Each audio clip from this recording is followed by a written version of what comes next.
মোবাইলে যত বেশি চার্জ দিবে তত বেশি সময় ধরে চালাতে পারবে, গাড়িতে যত বেশি গ্যাস নিবে তত বেশি দূরত্বে যেতে পারবে, ব্যাংকে যত বেশি টাকা জমাবে তত বেশি মুনাফা পাবে।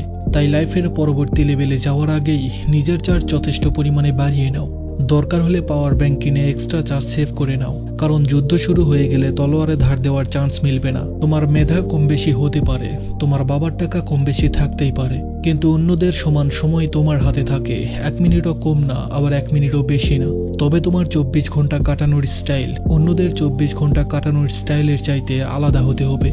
তাই 24 ঘন্টায় নির্ধারণ করে দিবে তোমার পরবর্তী 24 ঘন্টা কেমন হবে। ক্লাসে ফার্স্ট হবে নাকি লাস্ট বেঞ্চে বসে ঝিমাবে, লক্ষ টাকা বেতনের চাকরি করবে নাকি বেকার হয়ে ট্যাকলা মাথায় চুল ছিঁড়বে।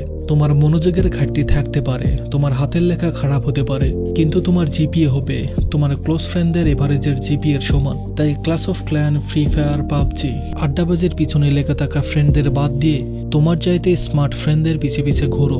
লুজারদের সাথে যত বেশি কানেক্টেড থাকবে লক্ষ্য থেকে তত বেশি ডিসকানেক্ট হয়ে যাবে। একদিনের মাস্তি বাদ দিয়ে ক্রিয়েটিভ কারোর সাথে অল্প একটু আড্ডা দিলেই দেখবে অনেক কিছু শিখে ফেলেছো।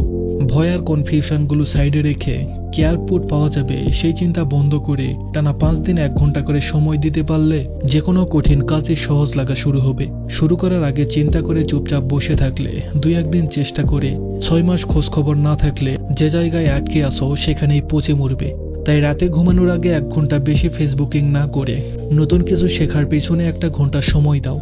পরীক্ষার আগের রাতের জন্য পড়া জমিয়ে না রেখে সেমিস্টারের প্রথম থেকেই সিরিয়াস হও। আলসেমি আর হেয়ালির শিকলে একটু একটু করে আঘাত করো, দেখবে শিকল ভেঙে সবার আগেই ফিনিশিং লাইনে পৌঁছে গেছো।